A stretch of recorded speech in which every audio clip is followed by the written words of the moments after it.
ವಿದ್ಯಾರ್ಥಿಗಳೇ, ಇವತ್ತಿನ ದಿವಸ ನಾವು PUC ಪ್ರಥಮ ವರ್ಷದ ಬಿ ವಿಭಾಗದ ಅಧ್ಯಯನದಲ್ಲಿ 3ನೇ ಅಧ್ಯಾಯದ ಖಾಸಗೀಕರಣ, ಜಾಗತೀಕರಣ ಮತ್ತು ಉದಾರೀಕರಣ ಈ ಪಾಠದಲ್ಲಿ ಈಗ ಕೈಗಾರಿಕೆಯಲ್ಲಿ ಸುಧಾರಣೆಗಳು ಈ ವಿಷಯವನ್ನು ಕುರಿತು ಇವತ್ತು ಅಧ್ಯಯನವನ್ನು ಮಾಡೋಣ. ಕಳೆದ ತರಗತಿಯಲ್ಲಿ ನಾವು ಕೃಷಿಯಲ್ಲಿ ಸುಧಾರಣೆಗಳು, ಅಲ್ಲಿ ಆಗಿರ್ತಕ್ಕಂಥ ಬದಲಾವಣೆಗಳೇನು, ಎಷ್ಟರ ಮಟ್ಟಿಗೆ ಕೃಷಿಯಲ್ಲಿ ಸುಧಾರಣೆಯಾಗಿದೆ, ಹಾಗೂ ಬೆಳವಣಿಗೆ ಮತ್ತು ಉದ್ಯೋಗದಲ್ಲಿ ಎಂಥ ಬದಲಾವಣೆಗಳಾಗಿವೆ, ಹಾಗೂ ಸುಧಾರಣೆ ಕಾಲದ ಬದಲಾವಣೆಗಳು ಎಷ್ಟು ಪರಿಣಾಮವನ್ನು ನಮ್ಮ ಆರ್ಥಿಕತೆಯ ಮೇಲೆ ಉಂಟು ಮಾಡಿವೆ ಅನ್ನೋದನ್ನು ನೋಡ್ತಾ ಇದ್ದೀವಿ. ಕೃಷಿಯಲ್ಲಿ ಎಂಥ ಸುಧಾರಣೆ ಆಗಿದೆ ಅಂತ ಮೊನ್ನೆ ನಾವು ನೋಡ್ಕೊಂಡಿದ್ದೇವೆ. ಇವತ್ತಿನ ದಿವಸ ಕೈಗಾರಿಕೆಯಲ್ಲಿ ಸುಧಾರಣೆಗಳು. ಭಾರತದಲ್ಲಿ ಜಾಗತೀಕರಣವನ್ನು ಮಾಡಿದ ಮೇಲೆ ಭಾರತ WTOದ ಷರತ್ತುಗಳಿಗೊಳಪಟ್ಟು ಅಂತಾರಾಷ್ಟ್ರೀಯ ವ್ಯಾಪಾರವನ್ನು ಒಪ್ಕೊಂಡ ಮೇಲೆ ನಮ್ಮ ದೇಶದಲ್ಲಿ ಕೆಲವೊಂದು ಒಳ್ಳೆಯ ಧನಾತ್ಮಕವಾದಂಥ ಬದಲಾವಣೆಗಳು ಉಂಟಾಗಿವೆ. ಕೆಲವು ಕ್ಷೇತ್ರಗಳಲ್ಲಿ ಸುಮಾರು ಋಣಾತ್ಮಕವಾದಂಥ ಬದಲಾವಣೆಗಳು ಉಂಟಾಗಿವೆ. ಋಣಾತ್ಮಕ, ಧನಾತ್ಮಕ ಈ ಎರಡೂ ಪರಿಣಾಮಗಳನ್ನು ನಾವೀಗ ಮೌಲ್ಯಮಾಪನವನ್ನು ಮಾಡ್ತಾ ಇದ್ದೇವೆ. ಇವತ್ತಿನ ದಿವಸ ಕೈಗಾರಿಕೆಯಲ್ಲಿ ಆಗಿರುವಂಥ ಸುಧಾರಣೆಗಳನ್ನು ನಾವು ಮೌಲ್ಯಮಾಪನವನ್ನು ಮಾಡಬೇಕು. ಹಾಗಾದರೆ ಜಾಗತೀಕರಣದಿಂದಾಗಿ, ಹೊಸ ಆರ್ಥಿಕ ನೀತಿಯಿಂದಾಗಿ ನಮ್ಮ ದೇಶದ ಕೈಗಾರಿಕಾ ವಲಯದಲ್ಲಿ ಎಂಥ ಬದಲಾವಣೆಗಳಾಗಿವೆ ಅನ್ನೋದನ್ನು ನಾವು ನೋಡ್ಬೋದು. ಏಕೆಂದರೆ ಕೈಗಾರಿಕೆಗಳಲ್ಲಿ ಕೂಡ ಕೆಲವು ಹಂತದಲ್ಲಿ ಒಳ್ಳೆಯ ಸುಧಾರಣೆಗಳು, ಇನ್ನು ಕೆಲವು ಹಂತಗಳಲ್ಲಿ ಅಂಥ ಬದಲಾವಣೆಗಳು ಆಗದೇ ಇರುವುದು ಕೆಲವೊಂದು ನಿರಾಶಾವಾದಿತನವನ್ನು ಉಂಟು ಮಾಡುವಂಥದ್ದು. ಇಲ್ಲೇನಾಗಿದೆ ಅಂತಂದರೆ, ಮುಖ್ಯವಾಗಿ ಹೇಳಬೇಕ್ರಿ ಅಂತಂದರೆ, ಹೊಸ ಆರ್ಥಿಕ ನೀತಿಯ ಫಲದಿಂದಾಗಿ ನಮ್ಮ ದೇಶದ ಕೈಗಾರಿಕೆಯಲ್ಲಿ ಆಗಿರುವಂಥ ಸುಧಾರಣೆಗಳಲ್ಲಿ ಮೊದಲನೇದು ಯಾವುದ್ರಿ ಅಂತಂದರೆ, ಕೈಗಾರಿಕಾ ಅಭಿವೃದ್ಧಿಯಲ್ಲಿ ಏನಾಗಿದೆ ಅಂದರೆ ಕುಂಠಿತವಾಗಿದೆ ಅಂತ ಹೇಳ್ಬೋದು. ಕೈಗಾರಿಕಾ ಬೆಳವಣಿಗೆ ಕುಂಠಿತವಾಗಿದೆ. ನೋಡಿ, ಕೈಗಾರಿಕಾ ಬೆಳವಣಿಗೆ ಕುಂಠಿತವಾಗಿದೆ.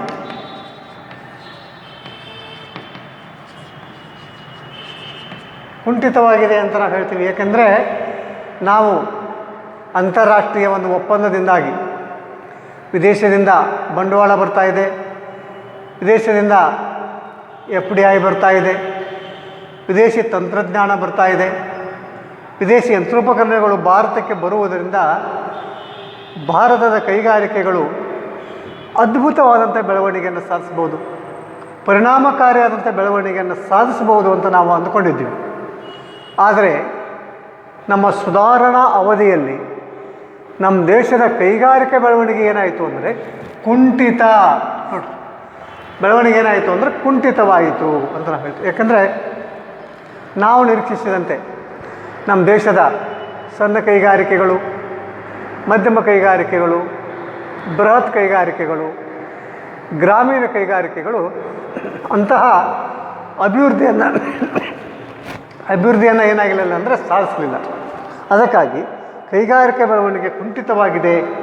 ಇದು ನಮ್ಮ ದೇಶಕ್ಕೆ ಒಳ್ಳೆಯ ಕೈಗಾರಿಕೆಗಳನ್ನು ನೀಡುವಲ್ಲಿ, ನಮ್ಮ ಕೈಗಾರಿಕಾ ಉತ್ಪನ್ನಗಳನ್ನು ಮಾರಾಟ ಮಾಡುವಲ್ಲಿ, ಕೈಗಾರಿಕೆಗಳಲ್ಲಿ ಉದ್ಯೋಗವನ್ನು ನಿರ್ಮಾಣ ಮಾಡುವಲ್ಲಿ, ಕೈಗಾರಿಕಾ ಉತ್ಪನ್ನಗಳನ್ನು ಮಾರಾಟ ಮಾಡಿ ನಮ್ಮ ದೇಶದ ರಫ್ತು ಪ್ರಮಾಣವನ್ನು ಹೆಚ್ಚಿಸುವಲ್ಲಿ ನಾವು ಬಹುಶಃ ಹಿಂದೆ ಬಿದ್ದಿದ್ದೇವೆ.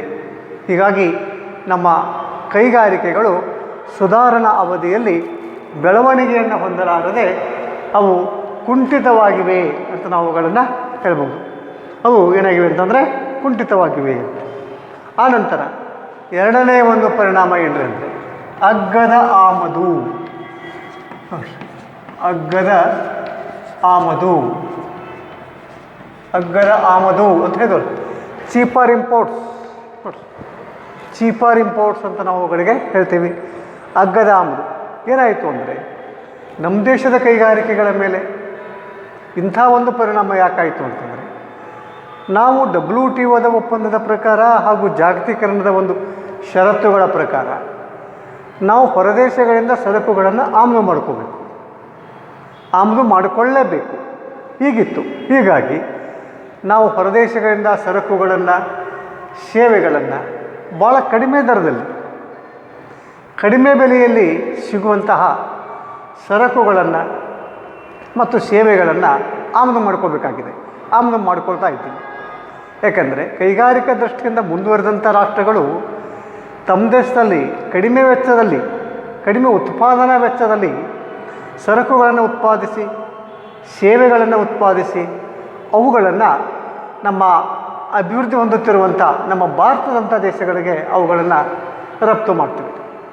ಹೀಗಾಗಿ ಕಡಿಮೆ ದರದ ರಫ್ತುಗಳು ಅವರಿಗೆ ನಮಗವೇನಾದವು ಅಂದರೆ ಕಡಿಮೆ ದರದಲ್ಲಿ ಸಿಗುವಂಥ, ಕಡಿಮೆ ಬೆಲೆಯಲ್ಲಿ ಸಿಗುವಂಥ ಆಮದುಗಳು ನಮ್ಮ ದೇಶಕ್ಕೆ ಬಂದುಬಿಟ್ಟರು.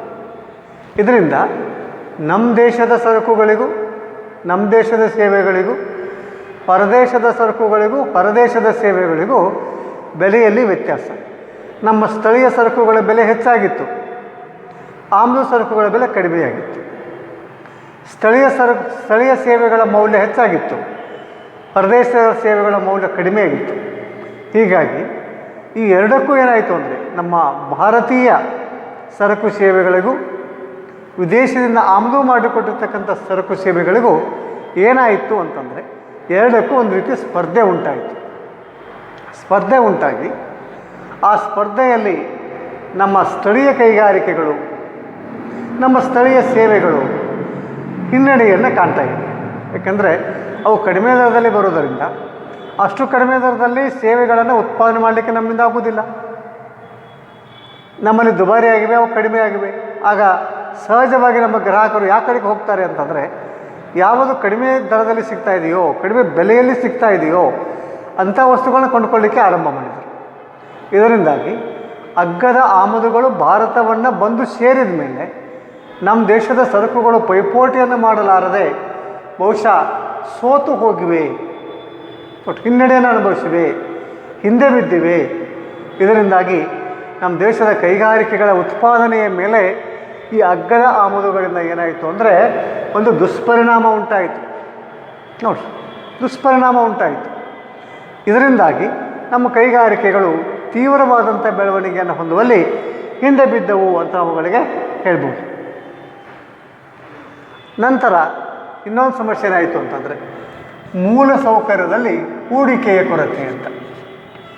ಮೂಲ ಸೌಕರ್ಯದಲ್ಲಿ ಹೂಡಿಕೆಯ ಕೊರತೆ.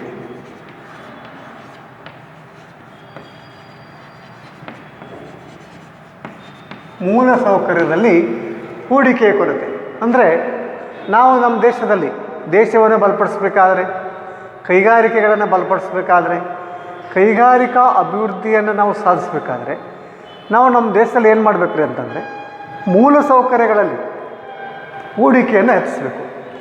ಮೂಲ ಸೌಕರ್ಯಗಳು ಅಂತಂದರೆ ನೀರು, ವಿದ್ಯುತ್ ಶಕ್ತಿ, ರಸ್ತೆಗಳು, ಸಾರಿಗೆ, ಸಂಪರ್ಕ, ಕಟ್ಟಡಗಳು, ಆಮೇಲೆ ನೀರು ಪೂರೈಕೆ, ಇಂತಹ ಮೂಲ ಸೌಕರ್ಯಗಳಲ್ಲಿ ನಾವೇನು ಮಾಡಬೇಕ್ರಿ ಅಂದರೆ ಭಾಳಷ್ಟು ಇನ್ವೆಸ್ಟ್ಮೆಂಟ್ ಮಾಡಬೇಕು, ಹೂಡಿಕೆಯನ್ನು ಕೈಗೊಳ್ಳಬೇಕು. ಆದರೆ ಸುಧಾರಣಾ ಕಾಲದಲ್ಲಿ ನಮ್ಮ ದೇಶದ ಮೂಲ ಸೌಕರ್ಯಗಳಲ್ಲಿ ಕೈಗಾರಿಕಾ ಉತ್ಪಾದನೆಗೆ ಬೇಕಾಗಿರ್ತಕ್ಕಂಥ ನೀರಿನ ಪೂರೈಕೆ, ರಸ್ತೆಗಳು, ವಾಹನಗಳು, ಒಳ್ಳೆಯ ಸಂಪರ್ಕ, ಬ್ಯಾಂಕಿಂಗ್ ವ್ಯವಸ್ಥೆ, ಇಂತಹ ಈ ಮೂಲ ಸೌಕರ್ಯಗಳಲ್ಲಿ ನಾವೇನು ಮಾಡಲಿಲ್ಲ ಅಂತಂದರೆ ಹೂಡಿಕೆಯನ್ನು ಮಾಡಲಿಲ್ಲ. ಹೂಡಿಕೆಯನ್ನು ಮಾಡದೇ ಇರೋದರಿಂದ ಏನಾಯಿತು ಅಂತಂದರೆ ನಮ್ಮ ದೇಶದಲ್ಲಿ ಕೈಗಾರಿಕೆಗಳ ಬೆಳವಣಿಗೆ ಮೇಲೆ ಅದರಿಂದ ಏನಾಯಿತು ಅಂದರೆ ತುಂಬ ತೊಂದರೆ ಆಯಿತು. ಆಮೇಲೆ ಮೂಲ ಸೌಕರ್ಯದಲ್ಲಿ ಹೂಡಿಕೆಯನ್ನು ಮಾಡದೇ ಇರೋದರಿಂದ ನಮ್ಮ ದೇಶದ ಸ್ಥಳೀಯ ಕೈಗಾರಿಕೆಗಳು ಕೂಡ ಏನಾಗಿವೆ ಅಂತಂದರೆ ಹಿನ್ನಡೆಯನ್ನು ಅನುಭವಿಸಿ ಅವು ಅಭಿವೃದ್ಧಿಯನ್ನು ಸಾಧಿಸಲಿಲ್ಲ. ಯಾಕೆಂದರೆ ಮೂಲ ಹೂಡಿಕೆ ಕೊರತೆ ಆಯಿತು.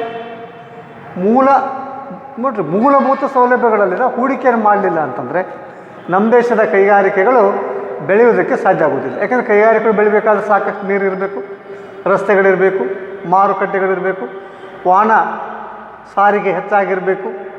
ಆನಂತರ ಇನ್ನಿತರ ವಾಣಿಜ್ಯ ಅನುಕೂಲತೆಗಳಲ್ಲಿ ಇರಬೇಕು. ಇಂತಹ ಸೌಲಭ್ಯಗಳಲ್ಲಿ ಇದ್ದರೆ ಮಾತ್ರ ಕೈಗಾರಿಕೆ ಬೆಳೆಯೋದಕ್ಕೆ ಸಾಧ್ಯ. ಯಾವಾಗ ನಮ್ಮ ದೇಶದಲ್ಲಿ ಈ ಮೂಲಸೌಕರ್ಯದಲ್ಲಿ ಹೂಡಿಕೆ ಕೊರತೆ ಆಯಿತಲ್ಲ, ಇದರ ಪರಿಣಾಮವಾಗಿ ನಮ್ಮ ದೇಶದ ಕೈಗಾರಿಕೆ ಬೇಕಾಗಿರ್ತಕ್ಕಂಥ ಸೌಲಭ್ಯಗಳು ಸಿಗಲಿಲ್ಲ.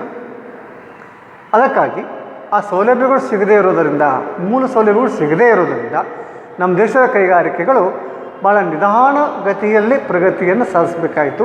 ತುಂಬ ನಿಧಾನಗತಿಯಲ್ಲಿ ಬೆಳೀಬೇಕಾದಂಥ ಪರಿಸ್ಥಿತಿ ನಮ್ಮ ದೇಶದಲ್ಲಿ ಏನಾಗಿದೆ ಅಂತಂದರೆ ನಿರ್ಮಾಣ ಆಯಿತು. ಇದರಿಂದ ನಮ್ಮ ಸ್ಥಳೀಯ ಕೈಗಾರಿಕೆಗಳು ನೋಡಿ ಹಿಂದೆ ಬಿದ್ದಿವೆ ಮತ್ತು ಅಭಿವೃದ್ಧಿಯನ್ನು ಸಾಧಿಸುವಲ್ಲಿ ತುಂಬ ನಿಧಾನಗತಿಯನ್ನು ಹೊಂದ್ತಾ ಇವೆ. ಇದು ನಮ್ಮ ದೇಶದ ಕೈಗಾರಿಕೆಗಳಿಗೆ ಬೆಳವಣಿಗೆ ಮಾಡೋದಕ್ಕೆ ಅಷ್ಟೊಂದು ಸಹಾಯಕ ಆಗಲಿಲ್ಲ. ಏಕೆಂದರೆ ಮೂಲಭೂತ ಸೌಲಭ್ಯಗಳಲ್ಲಿ ಹೂಡಿಕೆಯನ್ನು ಕಡಿಮೆ ಮಾಡಿರೋದು ಕಾರಣ. ಸುಧಾರಣಾವಧಿಯಲ್ಲಿ ನಾವು ಮೂಲಭೂತ ಸೌಕರ್ಯಗಳನ್ನು ಹೆಚ್ಚಿಸಬೇಕಾಗಿತ್ತು. ಆದರೆ ಮೂಲಭೂತ ಸೌಕರ್ಯಗಳಲ್ಲಿ ಹೂಡಿಕೆಯನ್ನು ಕಡಿಮೆ ಮಾಡಿ ನಮ್ಮ ದೇಶದ ಕೈಗಾರಿಕೆ ಬೇಕಾಗಿರ್ತಕ್ಕಂಥ ಮೂಲಭೂತ ಸೌಲಭ್ಯಗಳನ್ನು, ಇನ್ನುಳಿದ ಸೌಲಭ್ಯಗಳನ್ನು ನಾವು ಅಷ್ಟೊಂದು ಪ್ರಮಾಣದಲ್ಲಿ ಅಭಿವೃದ್ಧಿಪಡಿಸಲಿಲ್ಲ. ಇದರ ಪರಿಣಾಮವಾಗಿ ನಮ್ಮ ಸ್ಥಳೀಯ ಕೈಗಾರಿಕೆಗಳು ಸೋತು ಸೊರಗಿ ಹೋಗಿವೆ ಅಂತ ಅನಿಸ್ತಾ ಇದೆ ನಮ್ಮ ದೇಶದಲ್ಲಿ. ಆನಂತರ ಮತ್ತೊಂದು ಅಂತಂದರೆ ಅಭಿವೃದ್ಧಿ ಹೊಂದಿದ ದೇಶಗಳ ಒತ್ತಾಯ. ಅಭಿವೃದ್ಧಿ ಹೊಂದಿದ ದೇಶಗಳ ಒತ್ತಾಯ. ಅಭಿವೃದ್ಧಿ ಹೊಂದಿದ ದೇಶಗಳ ಒತ್ತಾಯ. ಅಭಿವೃದ್ಧಿ ಹೊಂದಿದ ದೇಶಗಳು ನಮಗೆ ಏನು ಮಾಡ್ತೀವಿ ಅಂದರೆ ಒತ್ತಾಯವನ್ನು ಮಾಡ್ತಾಯಿವೆ. ಏನು ಒತ್ತಾಯವನ್ನು ಮಾಡ್ತೀವಿ ಅಂತಂದರೆ, ನಮ್ಮ ದೇಶದಲ್ಲಿ ಒತ್ತಾಯಪೂರ್ವಕವಾಗಿ ತಮ್ಮ ಸರಕುಗಳನ್ನು, ತಮ್ಮ ಸೇವೆಗಳನ್ನು ಏನು ಮಾಡ್ತಾರೆ ಅಂದರೆ ನಮ್ಮ ದೇಶದಲ್ಲಿ ಒತ್ತಾಯಪೂರ್ವಕವಾಗಿ ಮಾರಾಟ ಮಾಡ್ತಾರೆ. ನೀವು ಕಡ್ಡಾಯವಾಗಿ ನಮ್ಮ ದೇಶದ ಸರಕುಗಳನ್ನು ನೀವು ಕೊಂಡುಕೊಳ್ಳಲೇಬೇಕು, ನಮ್ಮ ದೇಶದ ಸೇವೆಗಳನ್ನು ಕೊಂಡುಕೊಳ್ಳಲೇಬೇಕು, ನಮ್ಮ ದೇಶದ ಸಾಮಗ್ರಿಗಳನ್ನು, ನಮ್ಮ ದೇಶದ ಸೇವೆಗಳನ್ನು ಭಾರತೀಯರು ಕಡ್ಡಾಯವಾಗಿ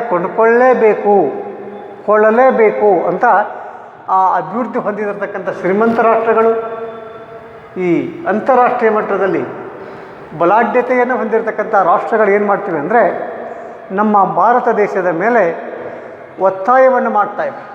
ಪ್ರೆಷರ್ ಮಾಡು, ನೀವು ತಗೊಳ್ಳೇಬೇಕು ಅಂತ.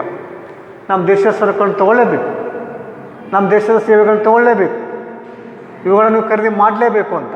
ಹೀಗೆ ನಮ್ಮ ದೇಶದ ಮೇಲೆ ಅವರು ಒತ್ತಾಯ ಮಾಡ್ತಾ ಇರೋದರಿಂದ ಏನಾಯಿತು ಅಂದರೆ, ನಾವು ಒತ್ತಾಯಪೂರ್ವಕವಾಗಿ ವಿಧಿ ಇಲ್ಲದೆ, ಅಂತಾರಾಷ್ಟ್ರೀಯ ನಿಯಮಕ್ಕೆ ಅನುಗುಣವಾಗಿ ವಿಧಿ ಇಲ್ಲದೆ, ಬೇರೆ ದಾರಿ ಇಲ್ಲದೆ ನಾವು ಆ ಅಭಿವೃದ್ಧಿ ಹೊಂದಿರುವಂಥ ರಾಷ್ಟ್ರಗಳ ಸರಕುಗಳಿಗೆ ನಮ್ಮ ದೇಶದ ಮಾರುಕಟ್ಟೆಗೆ ಬರಲಿಕ್ಕೆ ಅವಕಾಶವನ್ನು ಮಾಡಿಕೊಟ್ಟಿವಿ. ಇದರಿಂದಾಗಿ ಬಲಾಢ್ಯ ರಾಷ್ಟ್ರಗಳು, ಶ್ರೀಮಂತ ರಾಷ್ಟ್ರಗಳು, ಅಂತಾರಾಷ್ಟ್ರೀಯ ಮಟ್ಟದಲ್ಲಿ ಭಾರಿ ಬೆಳವಣಿಗೆ ಹೊಂದಿರತಕ್ಕಂಥ ರಾಷ್ಟ್ರಗಳಂತ ಏನಿದ್ವಲ್ಲ, ಆ ರಾಷ್ಟ್ರಗಳು ತಮ್ಮ ಸರಕುಗಳನ್ನು ತಂದು ನಮ್ಮ ದೇಶದ ಮಾರುಕಟ್ಟೆಯಲ್ಲಿ ಮಾರಾಟ ಮಾಡಲಿಕ್ಕೆ ಆರಂಭಿಸಿದರು. ಇದರಿಂದಾಗಿ ಆ ವಿದೇಶಿ ಸರಕುಗಳು ಭಾರತದ ಮಾರುಕಟ್ಟೆಯನ್ನು ತುಂಬಿಕೊಂಡು ಬಿಟ್ಟು, ಇದರಿಂದಾಗಿ ನಮ್ಮ ದೇಶದ ಮಾರುಕಟ್ಟೆಯಲ್ಲಿ ನಮ್ಮ ದೇಶದ ಕೈಗಾರಿಕಾ ಸರಕುಗಳಿಗಿಂತಲೂ ವಿದೇಶಿ ಕೈಗಾರಿಕಾ ಸರಕುಗಳ ಪ್ರಮಾಣವೇ ಹೆಚ್ಚಾಯಿತು. ಆವಾಗ ನಮ್ಮ ದೇಶದ ಗ್ರಾಹಕರು, ಅನುಭೋಗಿಗಳು ನಮ್ಮ ದೇಶದ ಸರಕುಗಳಿಗೆ ಬದಲಾಗಿ ವಿದೇಶಿ ಸರಕುಗಳನ್ನೇ ಕೊಂಡುಕೊಳ್ಳೋದಕ್ಕೆ ಆರಂಭಿಸಿದರು. ಹೀಗಾಗಿ ಭಾರತ ವಿದೇಶಿ ಸರಕುಗಳ ಮಯ ಆಗಿಬಿಟ್ಟು ವಿದೇಶಿ ಸರಕುಗಳನ್ನು ಮಾರಾಟ ಮಾಡಲಿಕ್ಕೆ ನಾವು ನಮ್ಮ ದೇಶದ ಸರಕುಗಳು ಉಪಯೋಗ ಮಾಡೋದು ಬಿಟ್ಟು ವಿದೇಶಿ ಸರಕುಗಳನ್ನು ಕೊಂಡುಕೊಳ್ಳುವಂಥ ಸಂದರ್ಭ, ಪರಿಸ್ಥಿತಿ ನಮ್ಮ ದೇಶದಲ್ಲಿ ನಿರ್ಮಾಣ ಆಯಿತು. ಇದಕ್ಕಾಗಿ ನಮ್ಮ ದೇಶದ ಮಾರುಕಟ್ಟೆ ವಿದೇಶಿಯ ಸರಕುಗಳನ್ನು ಮಾರಾಟ ಮಾಡುವಂಥ ಮಾರುಕಟ್ಟೆಯಾಗಿ ಪರಿವರ್ತನೆ ಆಯಿತು. ಇದರ ಫಲವಾಗಿ ನಮ್ಮ ದೇಶದ ಕೈಗಾರಿಕಾ ವಸ್ತುಗಳಿಗೆ ಮಾರುಕಟ್ಟೆಯೇ ಸಿಗಲಿಲ್ಲ, ಅವುಗಳ ಮಾರಾಟ ಕಡಿಮೆ ಆಯಿತು. ಇದರ ಒಂದು ಒಟ್ಟು ಪರಿಣಾಮದಿಂದಾಗಿ, ಅಭಿವೃದ್ಧಿ ಹೊಂದಿದ ದೇಶಗಳ ಈ ಒಟ್ಟು ಪರಿಣಾಮದಿಂದಾಗಿ ನಮ್ಮ ದೇಶದ ಕೈಗಾರಿಕೆಗಳು ಒಳ್ಳೆಯ ಅಭಿವೃದ್ಧಿಯನ್ನು ಕಾಣುವಲ್ಲಿ ಹಿಂದೆ ಬಿದ್ದವು ಅಂತ ಹೇಳ್ಬೋದು. ಆನಂತರ ಆಂತರಿಕ ಉತ್ಪಾದಕರ ಪೈಪೋಟಿ.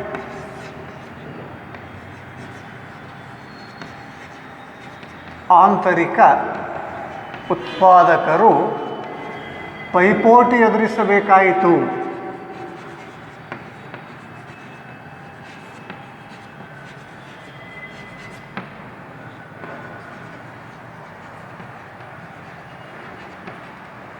ಇದರ ಫಲವಾಗಿ ನಮ್ಮ ದೇಶದ ವ್ಯಾಪಾರಿಗಳು, ನಮ್ಮ ದೇಶದ ಉತ್ಪಾದಕರು, ನಮ್ಮ ದೇಶದ ರೈತರು, ನಮ್ಮ ದೇಶದ ಕಚ್ಚಾ ವಸ್ತುಗಳ ತಯಾರಕರು, ನಮ್ಮ ದೇಶದ ಮೂಲಭೂತ ಸೌಕರ್ಯಗಳ ಉತ್ಪಾದಕರು, ಕೈಗಾರಿಕಾ ಉತ್ಪಾದಕರು ಇವರೆಲ್ಲ ಏನು ಮಾಡಬೇಕಾಯಿತು ಅಂತಂದರೆ ವಿದೇಶಗಳಿಂದ ಪೈಪೋಟಿಯನ್ನು ಎದುರಿಸಬೇಕಾಯಿತು. ನಮ್ಮ ದೇಶದಲ್ಲಿ ಹೆಚ್ಚು ಕಡಿಮೆ ನಮ್ಮ ದೇಶದ ಕೈಗಾರಿಕಾ ಕ್ಷೇತ್ರದಲ್ಲಿ ಅಷ್ಟೇ ಅಲ್ಲದೆ ಇನ್ನುಳಿದ ಹಲವಾರು ಕ್ಷೇತ್ರಗಳಲ್ಲಿ ಸಹಿತ ಅವ್ರೇನು ಮಾಡಕತ್ತಿದ್ರು ಅಂತಂದರೆ ಪೈಪೋಟಿಯನ್ನು ಮಾಡಲಿಕ್ಕತ್ತಿದ್ರು.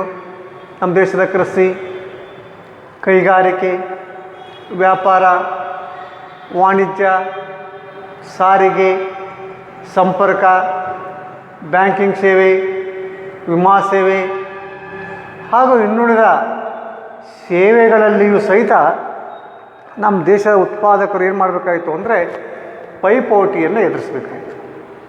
ಈ ಪೈಪೋಟಿಯ ಪ್ರಮಾಣ ಎಷ್ಟಿತ್ತು ಅಂದರೆ ಅತ್ಯಂತ ತೀವ್ರತೆಯನ್ನು ಹೊಂದಿತ್ತು. ಯಾಕೆ ತೀವ್ರತೆಯನ್ನು ಹೊಂದಿತ್ತು ಅಂತಂದರೆ ವಿದೇಶದಿಂದ ಭಾಳ ಕಡಿಮೆ ಬೆಲೆಯಲ್ಲಿ ಸರಕುಗಳು ಭಾರತದ ಮಾರುಕಟ್ಟೆಯನ್ನು ಪ್ರವೇಶಿಸುತ್ತಿರುವುದರಿಂದ ನಮ್ಮ ದೇಶದ ಕೈಗಾರಿಕಾ ವಸ್ತುಗಳು ಅದಕ್ಕಿಂತಲೂ ಹೆಚ್ಚಿನ ಬೆಲೆಯ ವಸ್ತುಗಳಾಗಿರುವುದರಿಂದ ಅವುಗಳ ಜೊತೆಗೆ ಪೈಪೋಟಿ ಮಾಡುವುದು ಸಾಧ್ಯವೇ ಆಗಲಿಲ್ಲ. ನಮ್ಮ ವಸ್ತುಗಳಿಗೂ ಸಾಧ್ಯ ಆಗಲಿಲ್ಲ, ನಮ್ಮ ಉತ್ಪಾದಕರಿಗೂ, ನಮ್ಮ ತಯಾರಕರು ಆ ವಿದೇಶಿ ತಯಾರಕರೊಂದಿಗೆ ಪೈಪೋಟಿಯನ್ನು ಎದುರಿಸಲಾಗದೆ ಅಭಿವೃದ್ಧಿಯನ್ನು ನಾವು ನಿಲ್ಲಿಸಬೇಕಾಯಿತು. ಕಾರಣ ಅಂತಂದರೆ ವಿದೇಶಿಯ ವರ್ತಕರು, ವಿದೇಶಿಯ ಉತ್ಪಾದಕರು, ವಿದೇಶಿಯ ಕಂಪನಿಗಳು ತಮ್ಮ ದೇಶದ ಸರಕುಗಳನ್ನು ನಮ್ಮ ದೇಶಕ್ಕೆ ಅಪಾರವಾಗಿ ಕಳಿಸ್ತಾ ಇರೋದರಿಂದ, ಅವರು ಕೂಡ ಕಡಿಮೆ ಬೆಲೆಯಲ್ಲೇ ಅವರು ಕಳಿಸ್ತಾ ಇರೋದರಿಂದ ನಮಗೆ ಅವರ ಜೊತೆಗೆ ಪೈಪೋಟಿಯನ್ನು ಮಾಡಿ ಗೆಲ್ಲುವುದು ತುಂಬ ಕಠಿಣವಾಯಿತು. ಹೀಗಾಗಿ ನಮ್ಮ ದೇಶದ ಕೈಗಾರಿಕೆಗಳು ನಾವು ನಿರೀಕ್ಷೆ ಮಾಡಿದಂತೆ ಅಭಿವೃದ್ಧಿಯನ್ನು ಕಾಣಲಿಲ್ಲ. ಇದು ನಮ್ಮ ದೇಶದ ಕೈಗಾರಿಕಾ ಬೆಳವಣಿಗೆಯ ಮೇಲೆ ಒಂದು ಕರಿನೆರಳು ಅಂತ ಹೇಳ್ಬೋದು. ನೋಡಿರಿ, ನಮ್ಮ ಕೈಗಾರಿಕಾ ಬೆಳವಣಿಗೆ ಮೇಲೆ ಇದೊಂದು ಕಪ್ಪು ಛಾಯ, ಕರಿನೆರಳು ಅಂತ ಹೇಳ್ಬೋದು. ಯಾಕಂದರೆ ಈ ಪೈಪೋಟಿಯನ್ನು ಎದುರಿಸಲಾಗದೆ ನಮ್ಮ ಕೈಗಾರಿಕೆಗಳು ಆತಂಕವನ್ನು ಅನುಭವಿಸ್ತಾ ಇವೆ ನಮ್ಮ ದೇಶದಲ್ಲಿ. ಸುಂಕೇತರ ಅಡೆತಡೆಗಳಿಂದ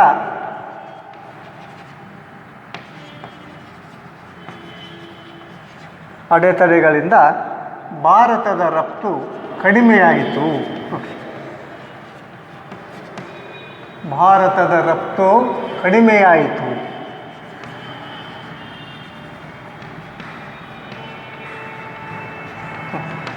ಇಲ್ಲಿ ಏನಾಯಿತು ಅಂತಂದರೆ ಸುಂಕೇತರ ತಡೆಗಳಿಂದ ಈಗ ಸುಂಕವನ್ನು ಹೆಚ್ಚಿಸಿ ನಾವು ಅಡೆತಡೆ ಮಾಡ್ಬೋದು. ಇಲ್ಲೇನಾಯ್ತು ಅಂದರೆ ಸುಂಕೇತರ ತಡೆಗಳು ಅಂತ ಉಂಟಾಗುತ್ತೆ. ಸುಂಕೇತರ ಅಂತಂದರೆ ಸುಂಕವನ್ನು ವಿಧಿಸಿ ನಮ್ಮ ದೇಶದ ವ್ಯಾಪಾರವನ್ನು ಕಡಿಮೆ ಮಾಡೋ ಹಾಗಿಲ್ಲ. ಯಾಕಂದರೆ ನಮ್ಮ ದೇಶದ ಸರಕುಗಳ ಮೇಲೆ ಅವರು ಭಾಳ ಸುಂಕ ಹಾಕಿದರು ಅಂತಂದರೆ ನಮ್ಮ ವ್ಯಾಪಾರ ಕಡಿಮೆ ಆಗ್ತದೆ. ಆದರೆ ಇವರು ಎಂಥ ಅಡೆತಡೆ ಮಾಡಿದ್ರು ಅಂದರೆ ಸುಂಕೇತರ, ನಾನ್ ಟೆರಿಫ್. ನೋಡಿ, ಇಲ್ಲಿ ಈ ನಾನ್ ಟೆರಿಫ್ ಸಿಸ್ಟಮನ್ನು ಮಾಡ್ಕೊಂಡ್ಬಿಟ್ರು ಅಂತಂದರೆ ಕೋಟಾ ಸಿಸ್ಟಮನ್ನೇ ಜಾರಿಗೆ ತಂದರು. ಕೆಲವೊಂದು ಬಲಾಢ್ಯ ರಾಷ್ಟ್ರಗಳು, ಶ್ರೀಮಂತ ರಾಷ್ಟ್ರಗಳು ನಮ್ಮ ಭಾರತದ ಸರಕುಗಳನ್ನು ತಮ್ಮ ದೇಶದ ಮಾರುಕಟ್ಟೆಗೆ ತೆಗೆದುಕೊಳ್ಳೋದಕ್ಕೆ ನಮ್ಮ ದೇಶದ ಸರಕುಗಳ ಮೇಲೆ ಏನು ಮಾಡಿದರು ಅಂತಂದರೆ ಇವರು ನೋಡ್ರಿ ಸುಂಕೇತರ ಅಡೆತಡೆಗಳನ್ನು ಮಾಡಿದರು. ಸುಂಕೇತರ ನಾನ್ ಟೆರಿಫ್ ಪ್ರಾಬ್ಲಮ್ಸ್ ಕ್ರಿಯೇಟ್ ಮಾಡಿದರು. ಅಂತಂದರೆ ನಮ್ಮ ದೇಶದಲ್ಲಿ ನಮ್ಮ ದೇಶದ ಸರಕುಗಳಿಗೆ ಕೋಟಾ ಸಿಸ್ಟಮನ್ನು ಅಪ್ಲೈ ಮಾಡಿದರು. ಅಂದರೆ ಕೋಟಾ ಸಿಸ್ಟಮ್ ಅಂದರೆ ಏನು? ಇಂತಿಷ್ಟೇ ಸಮಯದಲ್ಲಿ ಇಂತಿಷ್ಟೇ ವಸ್ತುಗಳನ್ನ ಕಳಿಸ್ಬೇಕು ಅಂತ ಪ್ರಮಾಣವನ್ನು ನಿಗದಿಪಡಿಸುವುದಕ್ಕೆ ಕೋಟಾ ಅಂತ ಕರೀತಾರೆ. ನಂತರ ಇಷ್ಟೇ ದಿವಸದೊಳಗೆ ಇಷ್ಟೇ ಸರಕುಗಳನ್ನು ಕಳಿಸ್ಬೇಕು, ಅದಕ್ಕಿಂತ ಹೆಚ್ಚಿಗೆ ಕಳಿಸುವ ಹಾಗಿಲ್ಲ ಅಂತ ಆ ಕಳಿಸುವಂಥ ವಸ್ತುಗಳ ಮೇಲೆ ಇಂತಿಷ್ಟೇ ವಸ್ತುಗಳು ಕಳಿಸ್ಬೇಕಂತ ನಿರ್ಬಂಧ ಹಾಕುವುದಕ್ಕೆ ನಾವೇನಂತೀವಿ, ಕೋಟಾ ಅಂತ ಕರಿತೀವಿ. ಈಗ ನಮ್ಮ ದೇಶದ ಸರಕುಗಳ ಮೇಲೆ ಭಾಳಷ್ಟು ರಾಷ್ಟ್ರಗಳು ಏನು ಮಾಡಿದ್ರು ಅಂದರೆ ಕೋಟಾ ಹಾಕಿದ್ದಾರೆ. ಉದಾಹರಣೆಗೆ ತಗೊಳ್ರಿ, USA ಅಮೇರಿಕಾ ದೇಶ ನಮ್ಮ ದೇಶದ ಹತ್ತಿ ಉತ್ಪನ್ನಗಳಿಗೆ, ಹತ್ತಿ ಬಟ್ಟೆಗಳಿಗೆ, ಟೆಕ್ಸ್ಟೈಲ್ ಪ್ರೊಡಕ್ಷನ್ ಅಂತ ನಾವೇನು ಹೇಳ್ತೀವಿ, ಈ ಹತ್ತಿ ಬಟ್ಟೆಗಳಿಗೆ ಇವತ್ತಿಗೂ ಕೂಡ ಈ ಚೀನಾದ ಹತ್ತಿ ಬಟ್ಟೆ, ಭಾರತ ಹತ್ತಿ ಬಟ್ಟೆಗೆ ಅಮೇರಿಕಾದವರು ಇವತ್ತಿಗೂ ಕೂಡ ಏನು ಮಾಡಿದ್ದಾರೆ ಅಂತಂದರೆ ಕೋಟಾ ಸಿಸ್ಟಮನ್ನು ಹಾಕಿದ್ದಾರೆ. ಅಂದರೆ ಇಂತಿಷ್ಟೇ ಹತ್ತಿ ಬಟ್ಟೆಯನ್ನು, ಹತ್ತಿ ಉತ್ಪನ್ನಗಳನ್ನು ಮಾತ್ರ ಅಮೇರಿಕಕ್ಕೆ ಕಳಿಸ್ಬೇಕು, ಅದಕ್ಕಿಂತ ಹೆಚ್ಚಿಗೆ ಕಳಿಸೋ ಹಾಗಿಲ್ಲ ಅಂತ ಹೇಳ್ತಾರೆ. ಇದರಿಂದ ಈ ಕೋಟಾ ಸಿಸ್ಟಮ್ ಮಾಡಿರೋದರಿಂದ ನಮಗೇನಾಗಿದೆ ಅಂತಂದರೆ ಅಧಿಕ ಸರಕುಗಳನ್ನು ವಿದೇಶಿ ಮಾರುಕಟ್ಟೆಗೆ ತಲುಪಿಸೋದಕ್ಕೆ ಆಗೋದಿಲ್ಲ. ಯಾಕೆಂದರೆ ಅವರು ಕೋಟಾ ಸಿಸ್ಟಮ್ ಹಾಕಬಾರ್ದು, ಆದರೂ ಕೂಡ ಅವ್ರು ಕೋಟಾ ಸಿಸ್ಟಮ್ ಮಾಡ್ಕೊಂಡಿದ್ದಾರೆ. ಇಂತಿಷ್ಟೇ ಕಳಿಸ್ಬೇಕಂತ ಅವ್ರು ಹೇಳ್ತಾರೆ. ಇದರಿಂದಾಗಿ ನಾವು ಅವ್ರು ಎಷ್ಟು ಕಳಿಸ್ಬೇಕಂತ ಹೇಳ್ತಾರೋ, ಎಷ್ಟು ಕೋಟಾ ಪ್ರಮಾಣ ನಮಗೆ ಕೊಡ್ತಾರೋ ಅಷ್ಟೇ ಪ್ರಮಾಣದ ಸರಕುಗಳನ್ನು ಮಾತ್ರ ಕಳಿಸ್ಬೇಕು. ಭಾಳಷ್ಟು ಸರಕುಗಳನ್ನ ಆ ದೇಶಕ್ಕೆ ನಾವು ಮಾರಾಟ ಮಾಡೋ ಹಾಗಿಲ್ಲ. ಇದರಿಂದಾಗಿ ನಮ್ಮ ದೇಶದ ಸರಕುಗಳು ವಿದೇಶಕ್ಕೆ ಹೋಗುವಂಥ ಪ್ರಮಾಣ, ನಮ್ಮ ದೇಶದ ರಫ್ತು ಪ್ರಮಾಣ ಏನಾಯಿತು ಅಂದರೆ ಕಡಿಮೆ ಆಯಿತು. ರಫ್ತು ಪ್ರಮಾಣ ಕಡಿಮೆ ಆಗಿರೋದರಿಂದ ನಮ್ಮ ದೇಶದ ಕೈಗಾರಿಕೆಗಳ ಉತ್ಪಾದನೆ ಮೇಲೆ ಅದರಿಂದ ಏನಾಯಿತು ಅಂದರೆ ದುಷ್ಪರಿಣಾಮ ಉಂಟಾಯಿತು, ಕೆಡಕುಂಟಾಯಿತು. ಅದಕ್ಕೆ ಇವತ್ತು ಕೂಡ ನಮ್ಮ ದೇಶದ ಶ್ರೀಮಂತ ರಾಷ್ಟ್ರಗಳು ಏನು ಮಾಡತ್ತವ್ರಿ ಅಂತಂದರೆ ಸುಂಕೇತರವಾದಂಥ ಅಡೆತಡೆಯನ್ನು ನಮಗೆ ಮಾಡ್ತಾಯಿವೆ. ಆನಂತರ ಭಾರತದ ಹತ್ತಿಯನ್ನು ಆಮದು ಮಾಡಿಕೊಳ್ಳಲು ಕೂಡ ಕೋಟಾ ಹಾಕಿದ್ದಾರೆ. ನೋಡಿರಿ, ಭಾರತದ ಹತ್ತಿಯನ್ನು ಆಮದು ಮಾಡಿಕೊಳ್ಳೋದಕ್ಕೂ ಕೂಡ ಅವ್ರು ಏನು ಮಾಡಿದ್ದಾರೆ ಅಂತಂದರೆ ಕೋಟಾ ಹಾಕಿದ್ದಾರೆ. ಇದನ್ನು ಭಾಳಷ್ಟು ಹತ್ತಿಯನ್ನು ಮಾರಾಟ ಮಾಡುವಂತಿಲ್ಲ, ಹತ್ತಿ ಬಟ್ಟೆಯನ್ನು ನಾವು ಮಾರಾಟ ಮಾಡುವಂತಿಲ್ಲ. ಹೀಗಾಗಿ ನಮ್ಮ ದೇಶಕ್ಕೆ ಒಳ್ಳೆಯ ರಫ್ತು ವ್ಯಾಪಾರವನ್ನು ಮಾಡುವಂಥ ಅವಕಾಶವೇ ತಪ್ಪಿ ಹೋಗ್ತಾ ಇದೆಯೇನೋ ಅಂತ ಅನಿಸ್ತಾ ಇದೆ. ಆಮೇಲೆ ಹೂಡಿಕೆಯ ಕೊರತೆಯಿಂದಾಗಿ ಮೂಲ ಸೌಕರ್ಯಗಳ ಕೊರತೆ. ನೋಡಿ, ಹೂಡಿಕೆಯ ಕೊರತೆಯಿಂದಾಗಿ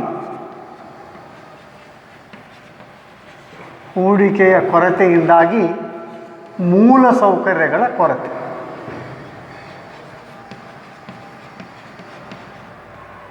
ಮೂಲ ಸೌಕರ್ಯಗಳ ನಮ್ಮ ದೇಶ ಏನಾಗಿದೆ ಅಂದರೆ ಹೂಡಿಕೆ ಕೊರತೆಯಿಂದಾಗಿ ಮೂಲ ಸೌಕರ್ಯ ಕೊರತೆ ಉಂಟಾಯಿತು. ಸುಧಾರಣಾ ಅವಧಿಯಲ್ಲಿ ನಮ್ಮ ದೇಶದ ಕೈಗಾರಿಕೆ ಬೇಕಾಗಿರ್ತಕ್ಕಂಥ ಮೂಲ ಸೌಕರ್ಯಗಳ ಮೇಲೆ ನಾವು ಮಾಡುವಂಥ ವೆಚ್ಚ ತುಂಬ ಕಡಿಮೆ ಆಯಿತು.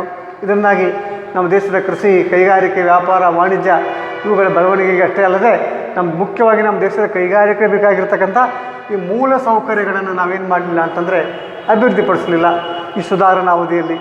ಹೀಗಾಗಿ ನಾವು ಮೂಲ ಸೌಕರ್ಯಗಳನ್ನ ಅಭಿವೃದ್ಧಿಪಡಿಸದೇ ಇರುವುದರಿಂದ ನಮ್ಮ ದೇಶದ ಕೈಗಾರಿಕೆಗಳು ನಿರೀಕ್ಷಿಸಿದ ಪ್ರಗತಿಯನ್ನು, ನಾವು ಅಪೇಕ್ಷಿಸಿರತಕ್ಕಂಥ ಪ್ರಗತಿಯನ್ನು ಅವು ಏನು ಮಾಡಲಿಲ್ಲ ಅಂತಂದರೆ ಕಾಣಲಿಲ್ಲ. ಕಾರಣ ಅಂದರೆ ನಾವು ಮೂಲ ಸೌಕರ್ಯಗಳಲ್ಲಿ ಹೂಡಿಕೆಯನ್ನು ಮಾಡಲಿಲ್ಲ. ಇದು ನಮ್ಮ ದೇಶದ ಕೈಗಾರಿಕೆಗಳ ಹಿನ್ನಡೆಗೆ ಕಾರಣವಾಗಿದೆ. ಅದಕ್ಕೆ ಇದು ಕೂಡ ನಮ್ಮ ದೇಶದಲ್ಲಿ ಕೈಗಾರಿಕೆ ಹಿನ್ನಡೆಯೋದಕ್ಕೆ ಸಾಯ್ತಾಯಿತ್ತು.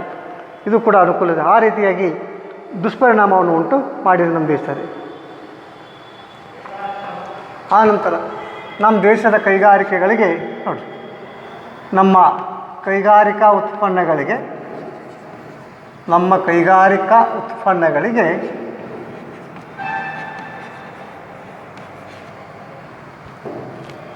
ವಿದೇಶಿ ಸಿರಿವಂತ ದೇಶಗಳ ಮಾರುಕಟ್ಟೆಯನ್ನು ಪಡೆಯಲಾಗುತ್ತಿಲ್ಲ.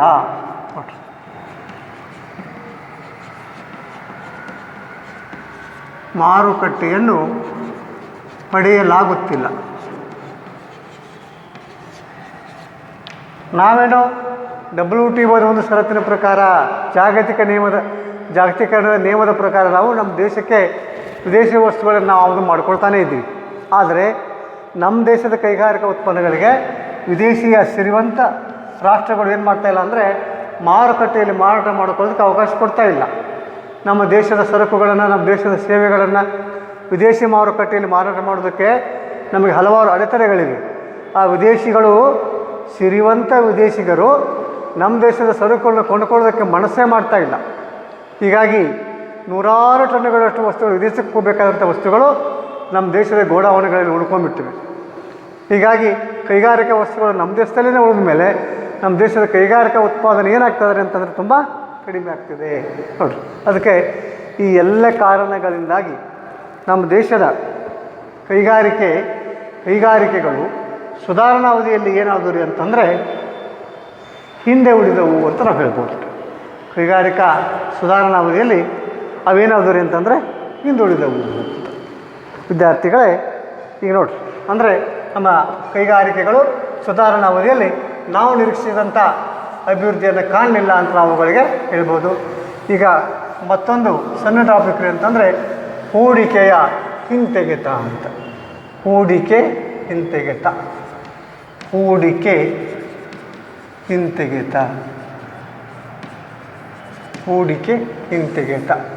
ಡಿಸ್ಇನ್ವೆಸ್ಟ್ಮೆಂಟ್.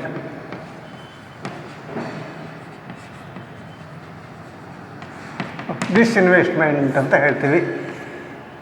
ಹೂಡಿಕೆ ಹಿಂತೆಗೆತ ಅಂತ. ಹೂಡಿಕೆ ಹಿಂತೆಗೆತವನ್ನು ಸುಧಾರಣಾ ಅವಧಿಯಲ್ಲಿ ನಮ್ಮ ದೇಶದಲ್ಲಿ ನಾವು ಏನು ಮಾಡ್ತಾಯಿದ್ವಿ ಅಂದರೆ ನಮ್ಮ ಭಾರತ ಸರ್ಕಾರ ಹೂಡಿಕೆ ಹಿಂತೆಗೆತವನ್ನು ಮಾಡ್ತಾಯಿದೆ. ಅಂದರೆ ಖಾಸಗೀಕರಣ ಮಾಡುವಂಥ ನೆಪದಲ್ಲಿ ಖಾಸಗೀಕರಣ ಮಾಡುವಂಥ ಪ್ರಕ್ರಿಯೆಯಲ್ಲಿ ನಮ್ಮ ಭಾರತ ಸರ್ಕಾರ ತನ್ನ ಆಸ್ತಿಗಳನ್ನು ಏನು ಮಾಡ್ತಾಯಿದೆ ಅಂತಂದರೆ ಸಾರ್ವಜನಿಕ ಆಸ್ತಿಗಳನ್ನು ಖಾಸಗಿಯವರಿಗೆ ಮಾರಾಟ ಮಾಡುವಂಥ ಒಂದು ಪ್ರಕ್ರಿಯೆ ಇದು. ಹೂಡಿಕೆ ಹಿಂತೆಗೆತ ಅಂದ್ರೇನು? ಸರ್ಕಾರ ಈಗಾಗಲೇ ತನ್ನ ಆಸ್ತಿಗಳಲ್ಲಿ ಹೂಡಿರುವಂಥ ಹಣವನ್ನು ಮತ್ತೆ ಹಿಂದೆ ತೆಗೆದುಕೊಳ್ಳುವುದು. ಹಿಂದೆ ಹೇಗೆ ತೆಗೆದುಕೊಳ್ಳೋದು? ಅವುಗಳನ್ನು ಸರ್ಕಾರವು ತನ್ನ ಆಸ್ತಿಗಳನ್ನು ಖಾಸಗಿಯವರಿಗೆ ಮಾರಾಟ ಮಾಡಿ ಹಣವನ್ನು ಪಡೆದುಕೊಳ್ಳುವಂಥ ಪ್ರಕ್ರಿಯೆಗೆ ನಾವೇನಂತೀವಿ ಅಂತಂದರೆ ಹೂಡಿಕೆಯ ಹಿಂತೆಗೆತ ಅಂತ ಕರಿತೀವಿ. ಸರ್ಕಾರ ಸುಧಾರಣಾ ಅವಧಿಯಲ್ಲಿ ಒಂದೇ ಸಮನೆ ತನ್ನ ಆಸ್ತಿಗಳನ್ನು, ತನ್ನ ಕೈಗಾರಿಕೆಗಳನ್ನು, ತನ್ನ ಉದ್ಯಮ ಸಂಸ್ಥೆಗಳನ್ನು ಖಾಸಗಿಯವರಿಗೆ ಮಾರಾಟ ಮಾಡುವಂತಹ, ಖಾಸಗಿಯವರಿಗೆ ವರ್ಗಾಯಿಸುವಂಥ ಪ್ರಕ್ರಿಯೆಯನ್ನು ಮಾಡ್ತಾನೇ ಇದೆ. ಹೀಗೆ ಸರ್ಕಾರವು ತನ್ನ ಕೈಗಾರಿಕೆಗಳನ್ನು ಖಾಸಗಿಯವರಿಗೆ ಮಾರಾಟ ಮಾಡುವಂತಹ, ಖಾಸಗಿಯವರಿಗೆ ಬಿಟ್ಟು ಕೊಡುವಂಥ ಈ ಪ್ರಕ್ರಿಯೆಗೆ ನಾವೇನಂತೀವಿ ಅಂತಂದರೆ ಹೂಡಿಕೆಯ ಹಿಂತೆಗೆತ ಅಂತ ಕರಿತೀವಿ. ಸರ್ಕಾರ ಏನು ಮಾಡ್ತಾಯಿದೆ ಅಂತಂದರೆ ತನ್ನ ಕೈಗಾರಿಕೆಗಳ ದಕ್ಷತೆಯನ್ನು ಹೆಚ್ಚಿಸೋ ಸಲುವಾಗಿ, ಕೈಗಾರಿಕಾ ಉತ್ಪಾದನೆಗಳನ್ನು ಹೆಚ್ಚಿಸೋ ಸಲುವಾಗಿ, ಇನ್ನುಳಿದ ಕಾರಣಗಳಿಂದಾಗಿ ಅದೇನು ಮಾಡ್ತಿದೆ ಅಂತಂದರೆ ತನ್ನ ಕೈಗಾರಿಕೆಗಳನ್ನು ಹೂಡಿಕೆ ಹಿಂತೆಗೆತದ ಮೂಲಕ ಖಾಸಗಿಯವರಿಗೆ ವರ್ಗಾವಣೆಯನ್ನು ಮಾಡ್ತಾಯಿದೆ. ಅದು ಗುರಿಯನ್ನು ಹಾಕ್ಕೊಂಡಿದೆ. ಏನಂದರೆ ಎಷ್ಟೆಷ್ಟು ವರ್ಷಗಳಲ್ಲಿ ಎಷ್ಟೆಷ್ಟು ಆಸ್ತಿಗಳನ್ನು ಖಾಸಗಿಯವರಿಗೆ ಮಾರಾಟ ಮಾಡಿ ಹೂಡಿಕೆಯನ್ನು ಮತ್ತೆ ಹೊಳ್ಳಿ ತಗೋಬೇಕು ಅಂತ ಮಾಡ್ತಾಯಿದೆ ಅಂತಂದರೆ, ಉದಾಹರಣೆಗೆ 1991-92ರಲ್ಲಿ 25,000 ಕೋಟಿ ರೂಪಾಯಿಗಳ ಆಸ್ತಿಯನ್ನು ಖಾಸಗಿಯವರಿಗೆ ಮಾರಾಟ ಮಾಡಿ 25,000 ಕೋಟಿ ರೂಪಾಯಿಗಳ ಹೂಡಿಕೆಯನ್ನು ಮತ್ತೆ ಹಿಂಪಡೆಯಬೇಕು, ಹೂಡಿಕೆ ಹಿಂತೆಗೆತವನ್ನು ಮಾಡಬೇಕು ಅಂತ ಗುರಿಯನ್ನು ಹಾಕ್ಕೊಂಡಿತ್ತು ನಮ್ಮ ಭಾರತ ಸರ್ಕಾರ. ಆದರೆ ಅವಾಗೇನಾಯಿತು ಅಂದರೆ ಗುರಿ ಮೀರಿದ ಸಾಧನೆಯನ್ನು ಮಾಡಿತು. 2,500 ಕೋಟಿ ರೂಪಾಯಿ ಹೂಡಿಕೆ ಹಿಂತೆಗೆತ ಮಾಡಬೇಕು ಅಂತ ಗುರಿ ಹಾಕ್ಕೊಂಡಿತ್ತು. ಆದರೆ ಸರ್ಕಾರ ಎಷ್ಟು ಹೂಡಿಕೆ ಹಿಂತೆಗೆತ ಮಾಡ್ತೀರಿ ಅಂತಂದರೆ 3,040 ಕೋಟಿ ರೂಪಾಯಿಗಳ ಹೂಡಿಕೆ ಹಿಂತೆಗೆತವನ್ನು ಮಾಡಿತು. ಇದು ಗುರಿ ಮೀರಿದ ಸಾಧನೆಯಾಗಿ ಪರಿಣಮಿಸಿತು. ಇದರಿಂದ 3,040 ಕೋಟಿ ರೂಪಾಯಿಗಳು ನಮ್ಮ ಸರ್ಕಾರಕ್ಕೆ ಬಂದು 1991 ಮತ್ತು 92ರ ಅವಧಿಯಲ್ಲಿ. ಇದು ಗುರಿ ಮೀರಿದ ಸಾಧನೆ. ಯಾಕಂದರೆ ಗುರಿ 2,500 ಕೋಟಿ ರೂಪಾಯಿ ಹೂಡಿಕೆ ಹಿಂತೆಗೆತ ಮಾಡಬೇಕಂತಿತ್ತು. ಅದರ ಬದಲಾಗಿ 3,040 ಕೋಟಿ ರೂಪಾಯಿಗಳಷ್ಟು ಹೂಡಿಕೆ ಹಿಂತೆಗೆತ ಮಾಡಿತು. ಅಪಾರವಾದಂಥ ಹಣ ಸರ್ಕಾರಕ್ಕೆ ಬಂತು. ಮತ್ತೊಂದರೆ ಅಂತಂದರೆ ನಮ್ಮ ದೇಶದಲ್ಲಿ ಇನ್ನೊಂದು, ಇಲ್ಲಿ 2013-14ರಲ್ಲಿ ಗುರಿ ಏನಾಯಿತು ಅಂತಂದರೆ ತಲುಪಲಿಕ್ಕೆ ಆಗಲಿಲ್ಲ. ಯಾಕಂದರೆ 2013-14ರಲ್ಲಿ 56,000 ಕೋಟಿ ರೂಪಾಯಿಗಳನ್ನು ಹಿಂತೆಗೆತ ಮಾಡಬೇಕಂತಿತ್ತು. ನೋಡಿ, 2013-14ರಲ್ಲಿ ಎಷ್ಟು ಹೂಡಿಕೆ ಮಾಡಬೇಕಂತಿತ್ತು ಅಂತಂದರೆ ನಮ್ಮ ದೇಶದಲ್ಲಿ 56,000 ಕೋಟಿ ರೂಪಾಯಿಗಳು ಅಂತ. 56,000 ಕೋಟಿ ರೂಪಾಯಿಗಳ ಹೂಡಿಕೆ ಹಿಂತೆಗೆತ ಮಾಡಬೇಕು ಅಂತ ಯೋಚನೆ ಮಾಡಿತ್ತು. ಆದರೆ ಅಷ್ಟು ಮೌಲ್ಯದ ಆಸ್ತಿಯನ್ನು ಖಾಸಗಿಯವರಿಗೆ ವರ್ಗಾಯಿಸೋದಕ್ಕೆ ನಮಗೆ ಸಾಧ್ಯ ಆಗಲಿಲ್ಲ. ಆಗಿರೋದು ಎಷ್ಟು ಅಂತಂದರೆ 26,000 ಕೋಟಿ. ಗುರಿ 56,000 ಕೋಟಿ, ಸಾಧನೆ 26,000 ಕೋಟಿ ನೋಡಿರಿ. ಇದು ಗುರಿಯಾಗಿತ್ತು, ಇದು ಸಾಧನೆ ನೋಡಿರಿ, ಇದು ಸಾಧನೆ ಆಯಿತು. ಹೀಗಾಗಿ ನಮ್ಮ ದೇಶದಲ್ಲಿ ಹೂಡಿಕೆ ಹಿಂತೆಗೆತ ಸ್ವಲ್ಪ ಆಮೇಲೆ ಕ್ರಮೇಣವಾಗಿ ಕಡಿಮೆ ಆಗ್ತಾ ಇರೋದನ್ನು ನಾವು ನೋಡ್ತಾ ಇರ್ತೀವಿ.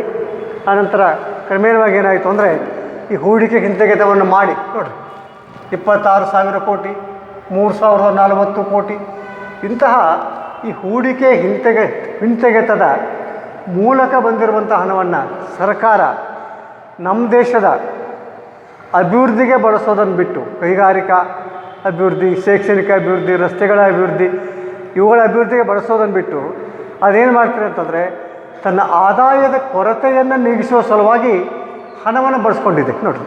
ಈ ಹೂಡಿಕೆ ಹಿಂತೆಗೆತದಿಂದ ಬಂದಿರತಕ್ಕಂಥ ಹಣವನ್ನು ಸರ್ಕಾರ ಯಾವುದಕ್ಕೆ ಬಳಸ್ಕೋಬೇಕು? ಅಭಿವೃದ್ಧಿಗೆ ಬಳಸಬೇಕು. ಆದರೆ ಸರ್ಕಾರ ಏನು ಮಾಡಲಿಲ್ಲ ಅಂತಂದರೆ ಅಭಿವೃದ್ಧಿಗೆ ಅದನ್ನು ಬಳಸ್ಕೊಳ್ಳಿಲ್ಲ. ಅದರ ಬದಲಾಗಿ ತಾವು ಮಾಡಿರ್ತಕ್ಕಂಥ ಸಾಲವನ್ನು ತೀರಿಸೋದಕ್ಕೆ, ಆದಾಯದ ಕೊರತೆಯನ್ನು ತುಂಬಿಕೊಳ್ಳೋದಕ್ಕೆ ಆ ಹಣವನ್ನು ಬಳಸ್ಕೊಂಡ್ಬಿಡ್ತು. ಇದರಿಂದ ಹೂಡಿಕೆ ಹಿಂತೆಗೆತ ಮಾಡಿರ್ತಕ್ಕಂಥ ಹಣ ನಮ್ಮ ದೇಶದ, ನಮ್ಮ ಪ್ರಜೆಗಳ ಅಭಿವೃದ್ಧಿಗೆ ಉಪಯೋಗವಾಗುವಂಥ ಹಣ ಇದ್ದದ್ದು ನಮ್ಮ ದೇಶದ ನೋಡ್ರಿ ಸಾಲವನ್ನು ತೀರಿಸೋದಕ್ಕಾಗಲಿ, ನಮ್ಮ ದೇಶದ ಆದಾಯದ ಕೊರತೆಯನ್ನು ತುಂಬಿಕೊಳ್ಳೋದಕ್ಕೆ ಅದೇನಾಯಿತು ಅಂದರೆ ಉಪಯೋಗ ಆಯಿತು. ಹೀಗಾಗಿ ನಮ್ಮ ಸರ್ಕಾರ ಹೂಡಿಕೆ ಹಿಂತೆಗೆತದ ಮೂಲಕ ತಾನು ಪಡೆದುಕೊಂಡಿರುವಂಥ ಹಣವನ್ನು ಸದ್ವಿನಿಯೋಗ ಮಾಡಿಕೊಳ್ಳುವಲ್ಲಿ ಭಾರತ ಸರ್ಕಾರ ಏನಾಗಿದೆ ಅಂತಂದರೆ ವಿಫಲವಾಗಿದೆ ಅಂತ ಹೇಳ್ಬೋದು ರೀ. ಇದು ಇವತ್ತು ನಾವು ಕೈಗಾರಿಕೆ ಸುಧಾರಣೆಗಳು ಮತ್ತು ಹೂಡಿಕೆ ಹಿಂತೆಗೆತ ಇವೆರಡುಗಳನ್ನು ಅಧ್ಯಯನ ಮಾಡಿದ್ದೇವೆ. ಇನ್ನು ಕೊನೆಯದಾಗಿ ನಾಳಿನ ಅವಧಿಯಲ್ಲಿ ಸುಧಾರಣೆ ಮತ್ತು ಕೋಶೀಯ ನೀತಿಗಳು ಇದನ್ನು ಚರ್ಚೆ ಮಾಡೋಣ. ಅಷ್ಟು ಆದರೆ ಈ ಪಾಠ ಮುಗಿಯುತ್ತದೆ. ಇವತ್ತಿನ ಪಾಠಕ್ಕೆ ಈಗ ವಿರಾಮ ಹೇಳೋಣ. ವಿದ್ಯಾರ್ಥಿಗಳಿಗೆ ಧನ್ಯವಾದಗಳು.